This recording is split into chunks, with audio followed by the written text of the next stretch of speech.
Zantsika anatrika andreo misy debris andreo ankizy izay heverina fa mitondra ny vinanasa tsara indrindra tamin'ny faritany enina dia misy solotena tsirairay zany izy ireo fa ny telo zany tsy tonga satria tsy mbola nanaovana délibération tamin'ny maraina ny fanomezana azy dia tsisy zany ilay fotoana nafarana andry zareo fa koa manarakarak'izany zany ty zany dia hisy hoarahana zany ny projet les lauréats zany atao zay ahatotosana azy satria zay ny lesika eto Madagasikara misy ny fifaninanana nefa ny olana zany tsy totosakory le vina zay anaovana fifaninanana ohatran'izao ka ny association saina zany ny jury ny membre du jury dia s'engage aka projet roa avy ary anao zay atotosan'izay projet zay mba ho tanteraka dia koa zany ny projet ny vinanasa reo zany miditra koa amin'ny dispositif ny fiariana zany hoe ao anatin'le 30 000 voalohany araky ny tenin'ny responsable ny fiariana zay zany no hatreto azo lazaina momba ny concours d'entrepreneuriat social dia misy koa zany ireo tsy nahazo zay hita fa misy vinana tsara fa hoarahana koa zany izy ireo zay zany no teniko. Misy critère anankiefatra zany napetraka hifatenana an'ireo le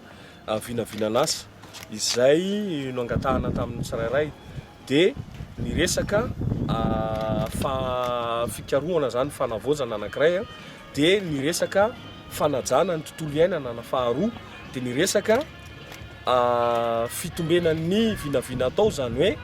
mety ho afaka tonga dia azo ampiasaina hiteraka asa ho an'ny malagasy mpiray tanindrazana zany vinavina zany raha pitso raha afaka fitso dia ny faefatra ny fomba anitarana anzy an'izany vinavina zany satria ilaina no manitatra ara ekonomika sy ara sosialy zay reo fepetra efatra reo zany no ny fatenana ny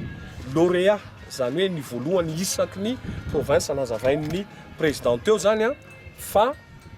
isy lauréat zany isaky ny province ary hoarahana zay ny mahasamy hafa n'ity fikambanana ity tsy homena prix fotsiny izy reo zany momena valisoa fa hoarahana mandra-pahatanteraka ny fananganany orinasa manatanteraky zay zany no manolo teny izay zany anao an'izay zavatra zay fa misy ny fikarakarana ny déchet zao ohatra maromaro mihitsy satria ilayntsika zany eto Madagasikara raha mandiniky nareo eto Antananarivo fotsiny betsaka ny fako zay tsy hita ny anaovana azy nandray anjara ireo tanondreo mba niezaka naminavina nanikariko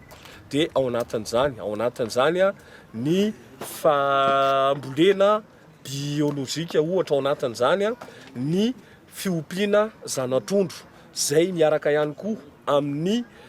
fampidirana fikarohana entiny ny avana hifanena zany amin'ny fiompiana zanak'ondro ny mpikaroka eny amin'ny anjerimanontolo sy ny tompon'ny vinavinanasa